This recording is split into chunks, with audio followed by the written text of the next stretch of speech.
It's the final case that's going to ask the question, is monetary bail constitutional? Are bail schedules constitutional? This is the last one. I don't personally. I think the right to bail is a fundamental constitutional right, and that's what voters in California told us is they want to keep it. People didn't want to give up their right to bail. They didn't, and it really wasn't about the defendant. It was about the defendant's friends and family. So I think the Georgia legislature is reacting. I think some of the other states have been slow to react. But as you said, I think the pendulum is swinging, and the question is it going to swing too far, perhaps? Well, I think in light of what happened in California, the rejection of Proposition 25 and the no money bail system by voters is that voters want to keep their right to bail. So I know the truth, which is that bail is a core associational and constitutional right. We have generational mass incarceration. I don't think anybody can say that we don't. And how to solve that, I think, is the question. But you're going to be sitting there for perhaps up to a year, and that's a problem if you're innocent. But I think that's what the federal example of this shows. The federal system that they're copying is that it is a march toward mass incarceration, because they will always err on the side of denying bail. They changed the state constitution to give prosecutors the power to detain people without bail at all. The original design of what we were trying to do went too far and relied too heavily on preventative detention.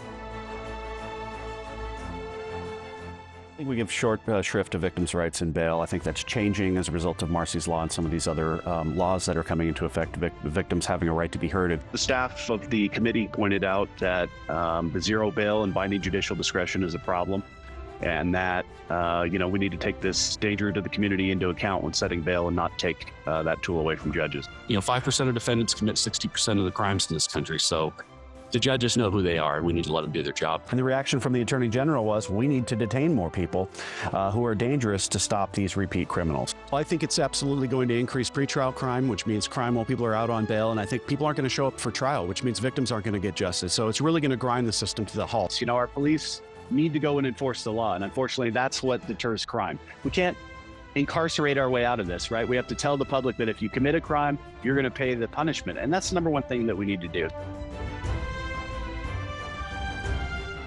Certainly these risk computers have come under scrutiny recently. They are counting prior felons in possession of firearms as low risk. And so I think there's a lot of work that needs to be done on these risk assessment computers if we think it's going to replace human judgment. Well, the big concern is that it's racially biased.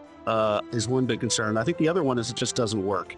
It lets out high-risk people. It just doesn't make any sense. The other thing is these things, and we've seen this, they overpredict dangerousness of African-American and Hispanic defendants, period. I think when the legislators start coming in and saying, these group of people are the bad people and these group of people are the good people, or using a risk assessment to distinguish between people, is where we get into problems. And I think judges just need to look at people. Computer would have decided whether you get out or not whether you have support in the community and somebody to vouch for you, which is what, has been the history of the bail system. Well, I think the Crime Commission needs to call on the counties to stop using the tool. They've got to stop it right now. You can't do any more damage.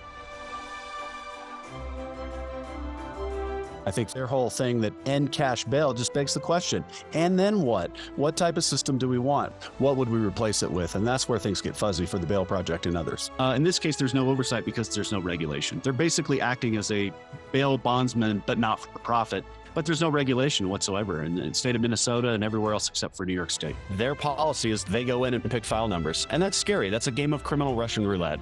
Well, it's got to be violent criminals because that's all that's left. There's nobody left. There's no peaceful protesters for them to spend this kind of money on. What we found out yesterday was that in Portland, the charities posted the defendants' cash and then defendants are keeping it when they get it back. Because if you have a multiple time convicted felon who gets out on a free bail in the District of Columbia, for example, and takes off, there's nobody to go get them. It's not just crime. It's just that people aren't showing up for court, and thus they're not getting convicted, and thus we're not deterring people from doing it again. Yeah, keep in mind that 60% of violent crimes in cities is committed by 3 to 5% of defendants. Those are the ones we need to be hard on. Innocent people are in jail and they sit there for too long, and they're only exonerated. That's a waste of taxpayer resources. The time to disposition in the District of Columbia has doubled.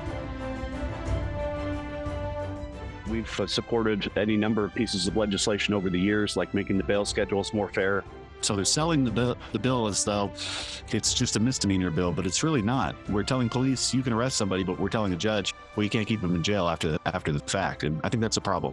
Arrest warrants could go out every time too. So these people could be rearrested numerous times, only to then be released, of course, because the judges can't do a bail. In case we've gone forward, the first numbers that I saw, the failure to appear in court had nearly doubled as a result of not utilizing bail, because you got to keep in mind the order is in place right now of the judge. There's no injunction, so we'll wait to see what happens. I think it would effectively end all monetary conditions of bail in the 11th Circuit. And what these lawyers are trying to do is create a circuit split to try to get a pathway to the U.S. Supreme Court.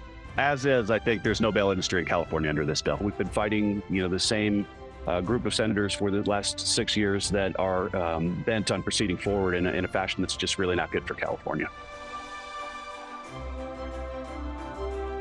Because the point is people just need to pay their debt. They need to pay restitution. They need to take care of what they've done. And that's really what the criminal system should be designed for. And Well, yeah, because nobody's going to show up in court if we don't have a system of detention like the federal system where we're locking a bunch of people up.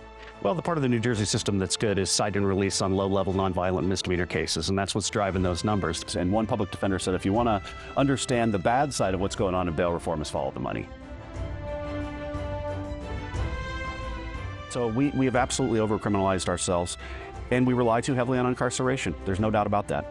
We've advocated for improving due processes, so when poor individuals can't afford their bail, they can get in front of a judge faster and get alternatives. In a lot of small towns throughout the South, you're seeing delays of 5, 10, 15 days, and that's just plain too long. If you don't like the idea that somebody can't post a bail and stay in jail, that's a backdoor that one might call sub rosa detention. But why create a front door and allow the state to overtly incarcerate people who are presumed innocent? And sometimes the family doesn't want to bail them out because they have a severe substance use disorder and they're afraid that they'll die if they're released. And so those issues are every day, and I think it's a bigger problem than people want to admit.